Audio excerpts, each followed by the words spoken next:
Star Wars editor Marcia Lucas decimates Kathleen Kennedy and J.J. Abrams over sequel trilogy. Now, this is George Lucas's ex-wife, I believe. So for her to be speaking out against Kathleen Kennedy and J.J. Abrams is quite interesting. This is an article from Bounding in Comics by John F. Trent. He says, Star Wars editor Marcia Lucas, who worked on the original Star Wars film, The Empire Strikes Back, and Return of the Jedi, called out Kathleen Kennedy and J.J. Abrams for their destruction of the Star Wars franchise. Lucas, who won an Oscar for Best Film Editing for the original Star Wars film back in 1977, made her thoughts about the Disney sequel trilogy quite clear in a recently published book titled Howard Kazanjian, A Producer's Life. I don't know if I said that right. By recently passed Star Wars author J.W Rinzler. In the book, as reported by YouTuber Open Airlock Policy, Lucas described the sequel trilogy storylines as terrible. Lucas stated, I like Kathleen. I always liked her. She was full of beans. She was really smart and really bright. Really wonderful woman. And I liked her husband, Frank. I liked them a lot. However, she then added, now that she's running Lucasfilm and making movies, it seems to me that Kathy Kennedy and J.J. Abrams don't have a clue about Star Wars. They don't get it. And it's obvious that she knows Kathleen Kennedy. She's calling her Kathy. That's a big thing for her to say in that case as well. But she continued. She specifically pointed to the killing of Han Solo and Luke Skywalker. J.J. Abrams is writing these stories. When I saw that movie where they kill Han Solo, I was furious. I was furious when they killed Han Solo. Absolutely, positively, there was no rhyme or reason to it. Lucas added, I thought, you don't get the Jedi story. You don't get the magic of Star Wars. You're getting rid of Han Solo? Yeah, I didn't think about it when I saw it. I just kind of said, okay. But after a while and hearing people talk about it, yeah, the way they did it was ridiculous. Him losing the Millennium Falcon makes no sense. That's his baby. Then him kind of being a deadbeat dad, that just takes away his whole arc. Just back to square one. Utterly ridiculous. Then the way he got killed was horrible. Just so disrespectful. I know Harrison Ford wanted to be killed because he just isn't a fan of Han Solo. He doesn't like playing him. At least he doesn't like playing him. I don't know if he's not a fan of Han Solo, but just doesn't like playing him, and sucks. But they could have done it much better. Doesn't matter if he wanted to get killed. Just gotta write it well. I disagree that you can't kill him. I just think they could have done it much better. As for Luke, she noted, and then at the end of this last one, The Last Jedi, they have Luke disintegrate. They killed Han Solo, they killed Luke Skywalker, and they don't have Princess Leia anymore. And they're spitting out movies every year.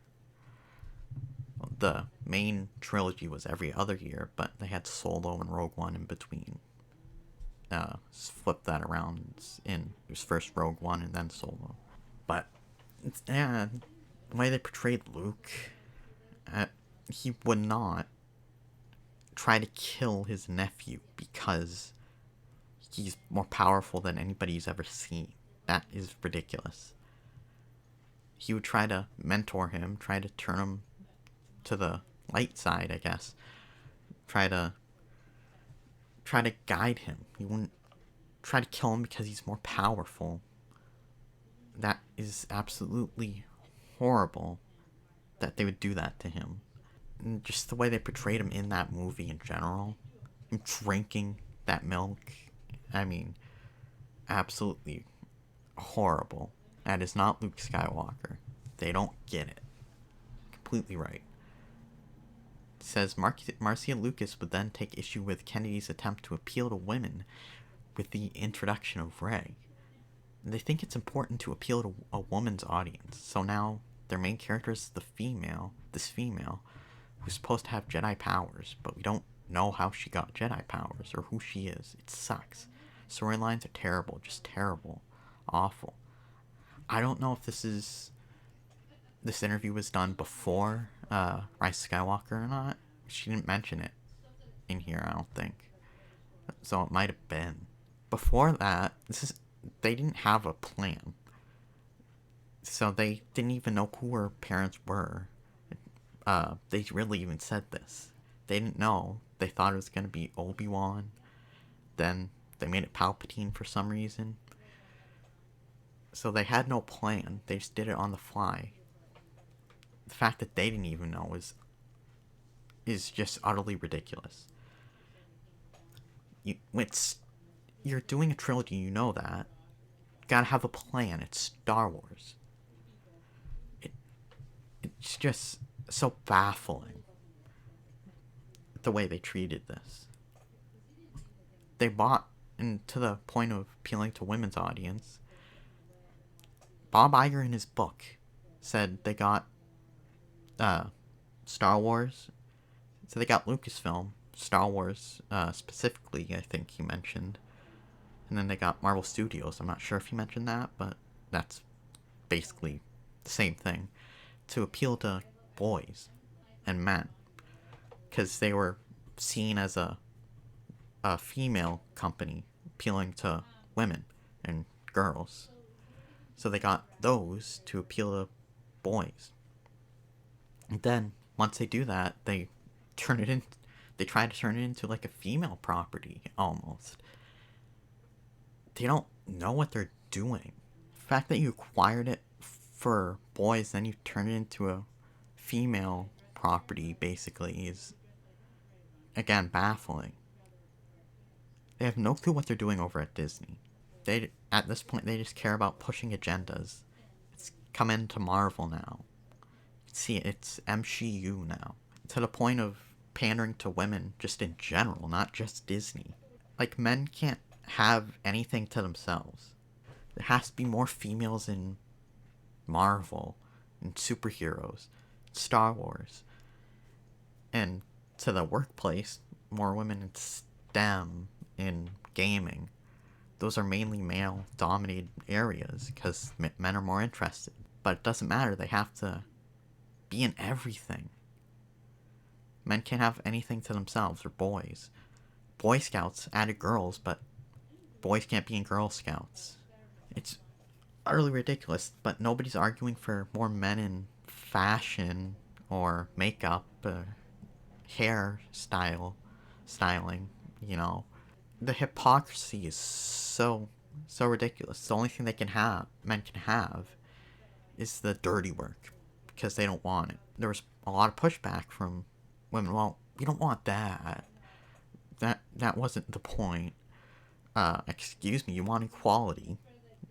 You register for the draft. I prefer them getting rid of it in general, but if it's there, gotta register.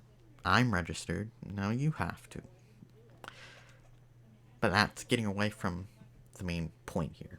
Continues. Lucas's comments were also shared to Twitter by user JediScum83. He wrote, Marcia Lucas on the Disney-produced Star Wars films. Here's the paragraph. Not only did JediScum83 share Lucas's thoughts on the sequel trilogy, but she also discussed her thoughts on the prequel trilogy, specifically Episode 1. Lucas stated, George is, in his heart and soul, a good guy and a talented filmmaker. I wish he would have kept directing other kinds of movies.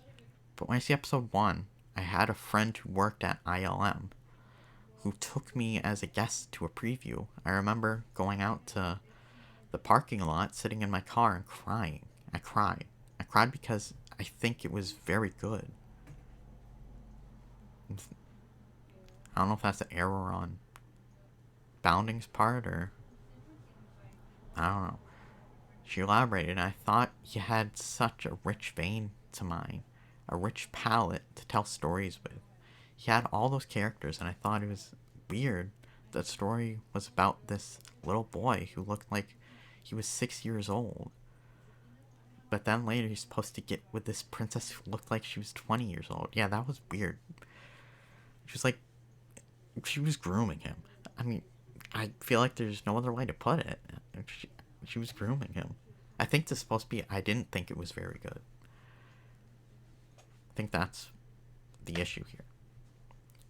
There were things I didn't like about the seriously, copy editor. Come on. There were things I didn't like about the casting and things I didn't like about the story. And I think I didn't like, it was a lot of eye candy CG Lucas added. Mark Hamill had a different opinion about the prequels, noting, "I was impressed that the prequels had their own identity.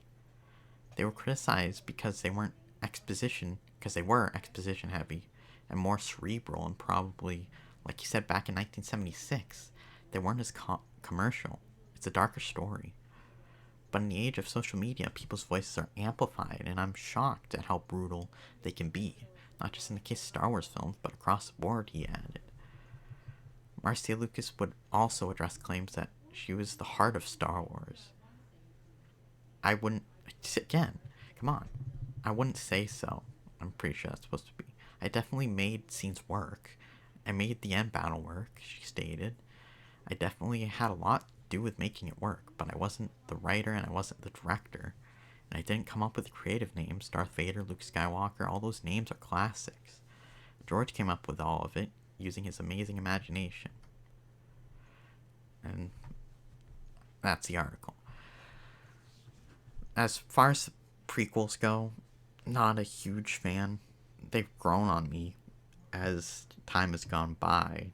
I mean, the acting's bad, but sequel trilogy's awful. It made you appreciate the prequels more. I did like Revenge of the Sith, though. I did like that movie. But the others, not that great. But to the point of Kathleen Kennedy and J.J. Abrams, they just decimated it. Rian Johnson's left out of this for some reason. He played a big part in it as well. Force Awakens isn't a good movie, but Last Jedi completely destroyed things. Like, could have been, sequel trilogy could have been saved a bit. Not, it probably wouldn't have been good, but it could have been better if Rian Johnson didn't completely screw it up. You know. But Kathleen Kennedy and J.J. Abrams don't understand Star Wars. J.J. Abrams didn't understand Star Trek. From what I'm told, I didn't watch Star Trek. That's just what I've heard from a lot of fans of Star Trek. And now he's going to DC. I mean, these people don't understand these properties. They hire people that don't care about them instead of fans who understand everything about them. People in Hollywood who actually like the products. They just hire people that don't care, who they think will make them money. That's it. And then they also care about the agenda more than the story. In this case, they care about pushing feminism. Utterly ridiculous and so disappointing and so demoralizing that they just keep destroying properties like this. Good on her for speaking out. But what do you think about her comments? You think she's on point? Do you disagree with her? Let me know. Like the video if you liked it, subscribe if you want to see more, comment, share. I have another channel called Pop Lost Sports where I talk about basketball, baseball, football, anything else I'm interested in, sports related. So check that out. Thanks for watching. I'll see you next time. Bye-bye.